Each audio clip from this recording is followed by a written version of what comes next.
في 2019 و2020 في تغريدة قاعدة تتكرر كل دي السنوات. الغريب إن في كل مرة تطلع يجيها تفاعل أكثر من السنة اللي قبلها، لكن السنة هذه جاها 18,000 لايك. التغريدة وكمية التفاعل عليها تتكلم عن ظاهرة من الواضح أنها تمس الكثير من الناس، وهي حزب اللي عندهم انفصام لهجة ويتكلم حسب لهجة اللي معاه. أنا عندي 70 لهجة، عندي جميع اللهجات اللي ممكن تتخيلها. يعني أنا مثلا في البيت غير في الشارع غير مع أصحابي. تحس إن أنا مثل سايكو. عارف السايكو؟ تتعامل معاه دلوقتي تخرج برا تلاقي واحد تاني. فليش الواحد لهجته تتغير إذا طلع برا البيت؟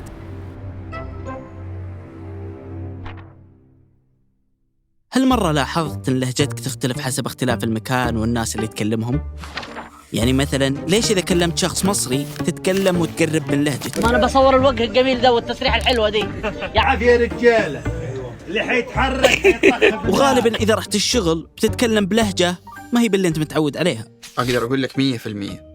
يعني أنا من جدة والآن بشتغل في مستشفى في الدرعية، فطبيعة الناس الموجودة، الخلفيات حقهم، الباك جراوند، فين كانوا فين عاشوا، ما حقدر أتكلم بلهجة جداوية.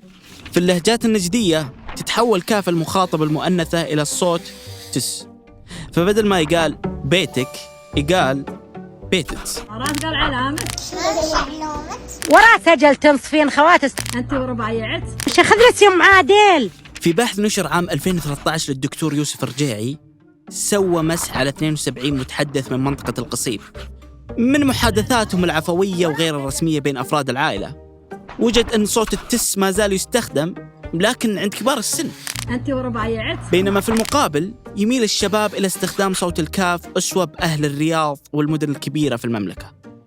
مثل المتحدثون من بريدة في البحث يشوفون أن لهجة أهل الرياض تمثل التحضر والحداثة، لدرجة أن واحدة من الأمهات منعت بنتها من استخدام الصوت تس قدام الباحث بتحجج أنه استخدام قديم.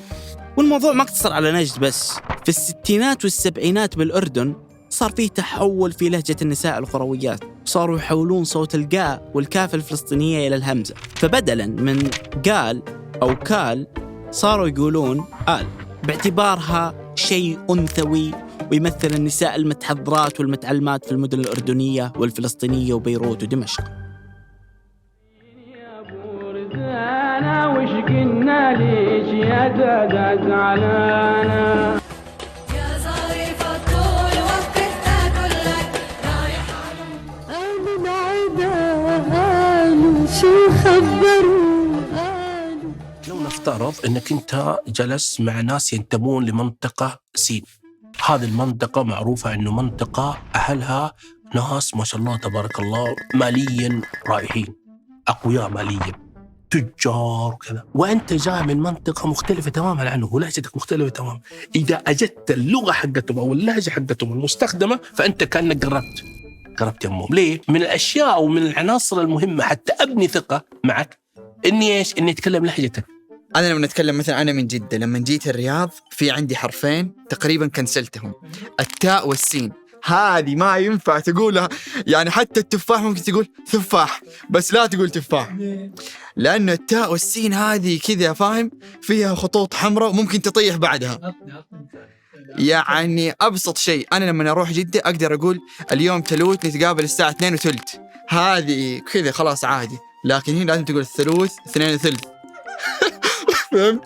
في عائلة مثلا أو مجموعة عندهم النغمة الصوتية مختلفة تماما عن العائلة الأخرى، فإيش يسوون؟ ما يتكلمون إلا بينهم بين. ليه؟ لأنه يشعر لو أنهم استخدموا هذه النغمة الصوتية مع هذول الناس المختلفين عنهم أو من عائلة أخرى مباشرة راح يضحكون عليهم. فأنا إيش أقول يا أخي وشلون أنا ما بيحد يضحك علي، أنا أستخدم لهجتك. حتى نفهم الظاهرة اللغوية هذه خلنا نرجع للأصل أول. اللغة تعريفها كثيرة على حسب مدارسها وفلسفاتها، بس حسب تعريف اللغة العالم اللغويات محمد الخولي، اللغة نظام اعتباطي لرموز صوتية تستخدم لتبادل الأفكار والمشاعر بين أعضاء جماعة لغوية متجانسة. طيب إيش يعني هالكلام؟ خليني أحاول أشرحها في 60 ثانية. اللغة نظام يعني سلسلة من العلاقات اللي تخضع للقوانين والقواعد. يعني شفت الكسرة والضمة هذه هي القواعد المعنية.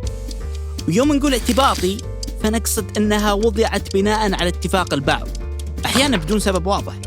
مثلا ليش الفاعل مرفوع باللغة العربية أو الطاولة مؤنثة؟ ما ندري، لكن هذه قواعد ثابتة واعتباطية. واللغة أصوات أساساً انحطت لها حروف فيما بعد. وإذا قلنا رموز، مثلا كلمة بيت هي ترمز للمكان اللي تسكن فيه. وبقصدنا بالمشاعر والأفكار كثير من كلامنا مجاملات اجتماعية وتحيات وغيرها. مثلا كلمة كيف الحال ما هي بالضرورة تعني أننا نسأل عن الحال، أحيانا يكون عذر عشان تبدأ محادثة جديدة. فاللغة لها دور عاطفي واجتماعي هام أيضا، وما تقتصر بس على نقل الأصوات والأفكار. هذه هي اللغة. بس وش هي اللهجة؟ اللهجة هي عبارة عن لغة نشأت بين مجموعة من الأشخاص تختلف وتتشابه مع اللغة الأم. هي ليست بعيدة ولا تختلف عن اللغة الأم، فيها تشابه. زي مثلا اللغة العربية الفصحى، لو تأخذ لك جملة باللغة العربية الفصحى محمد ضرب خالدا مثلا، هذا لما تحطها في اللهجة محمد ضرب خالد نفسها، بس أنا وش سويت؟ شلت الزوايد هذه. أنا أنظر على أن اللهجة اللغة المبسطة التي تنشأ من داخل العائلة، من داخل البيت، تنشأ لغة عنده، تنشأ لهجة عنده. طيب إذا كانت اللهجة هي لغة مبسطة تنشأ داخل البيت، فخلنا نرجع للسؤال في البداية، وش اللي يخلي الواحد يغير لهجته إذا طلع برا البيت؟ هذه ظاهرة اسمها الكود سويتشنج. طلعت رها في مطعم إيطالي بمناسبة الجراجويشن وما تصدقين وش سوت. هذه ظاهرة عجيبة غريبة. بدأت كفكرة إنه يعني مثلا نفترض شخص ألف لغة الأم هي اللغة العربية نفترض، ويتحدث اللغة الإنجليزية، فيصير له عملية شيفت من العربية إلى الإنجليزية. يعني تلقاه يتكلم معك عربي شوية يجيب لك كلمة إنجليزية. هذا اللي هو الكود سويتشنج. إذا ما طلعت بهوم مسج أحس إني ما استفدت صراحة. ساعات الهوم مسج إنه something تشوفها is not good what you are not doing. أخذوا مجموعة طلاب وقالوا نبغى نشوف متى يصير الكود سويتشنج، متى يصير التناوب اللغوي، دراسات. فوجدوا مثلا من ضمن بعض الدراسات يقول لك إنه الكود سويتشنج أو التناوب اللغوي يحدث متى؟ إذا بدأ المتحدث يستخدم كلمات طبية يلجأ إلى إيش؟ إلى اللغة الإنجليزية. مثلا أنا أعطيك اسم دواء أو اسم المرض طويل، إيه كله طويل، عرفت؟ بوليسيستيك اوفاريان سيندروم. انت ما تعرف انا ايش قلت، بس انا بوريك ان انا كذا فاهم. انا كذا فاهم الموضوع، انا قارئ، عندي باك جراوند كويس عنه، فبعدها انت ممكن تكسب ثقتي. وهذا لها أسبابها، إما يكون ضعف في الترجمة أو يكون ضعف لدى المتحدث نفسه إنه ما عنده إلمام باللغة أو ترجمة هذا المصطلح العلمي في لغة الأم، أشياء زي كذا. الفكرة الآن اللي وجدوه قالوا هو ما يحدث بين لغة ولغة مختلفة، ولكن يحدث بين لهجة ولهجة. يعني أنا الآن من لهجة معينة أجي أتكلم معك وأغير لهجة، أسوي لها سويتش هنا. تبغى تروح ايش تقول؟ خلنا نروح، خلنا نروح. وهذه الظاهرة هي اللي تفسر الانفصام اللي يحس به أصحاب ذا الحزب. وعلى الرغم من كونها الظاهرة موجودة من زمان، إلا أن أول ظهور هالمصطلح كان في الخمسينات مع عالمة اللغويات لوسي شيبرد فليراند في كتابها لغة سييرا ميوك، اللي تدرس فيه لغة السكان الأصليين في ولاية كاليفورنيا. وكان تبديل الشفرة أو التناوب اللغوي لمدة من الزمن يشير فقط للتحويل بين لغة ولغة، لكن في الثمانينات توسع المفهوم وصار يشمل التحويل من لغة رسمية إلى لغة بسيطة، مثل كيف بعض الأكاديميين يخلطون بين لغتهم الرسمية اللي هي الفصحى واللغة العامية. انظر على شخصيته، قوة شخصيته، انظر على الهدف الذي أحرزه في وست هام الموسم الماضي في الدقيقة 90. أو الخلط اللي حنا نتكلم عنه اللي هو بين لهجة ولهجة ثانية، وعلى أننا نتخيلها شيء يصير بشكل لا واعي وغصب عنا، إلا أنها بكل بساطة اللي توصل الآن إنه تحكم مدرك. تختلف الأسباب خلف التناوب اللغوي، مثل تقليد لهجة متحضرة أو إظهار هوية أو إظهار انتماء الجماعة أو السخرية، إلا أن أهمها كسب ثقة المجتمع. فبكل بساطة كنت تتساءل ليش تتكلم بلهجة اللي معك أو اللي معك يتكلم بلهجته، وجالس يبني ثقة بينك وبينه. وإن كنت تضايق من ليش لهجتك تتغير برا البيت، جرب ما تطلع من البيت. كل هالحوض يحصدوه لي. شيخ خذلت يا ام عادل، تبي ناظر كراث رواقي وحش تحوي تسليم دبوس الكراث. ما شاء الله، يلا لا